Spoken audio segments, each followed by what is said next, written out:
দেখো তো এই রসুনগুলো দেখে কি আসল রসুনের মতো মনে হচ্ছে? এগুলো যখন প্রথম বানানোর পর বাড়ির সবাইকে দেখালাম, বাড়ির সবাই তো বুঝতেই পারেনি এগুলো আসল না নকল রসুন। আসলে সোশ্যাল মিডিয়ায় কিছুদিন ধরেই অনেককেই আমি এই রসুনের থোকাটি বানাতে দেখছিলাম, তাই ভাবলাম আজকে এটাই বানানো যাক।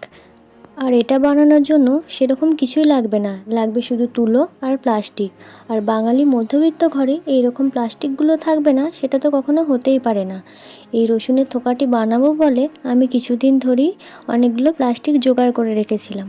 আর সবগুলো রসুন বানানো হয়ে গেলে একটা পাটের দড়িকে এরকম বিনুনি করে আমি ওটার মধ্যে সমস্ত রসুনগুলোকে একসাথে আটকে দিয়েছি। এরপর দেখে তোমরাই বলো এই রসুনগুলো কি আসল রসুনের মতো লাগছে?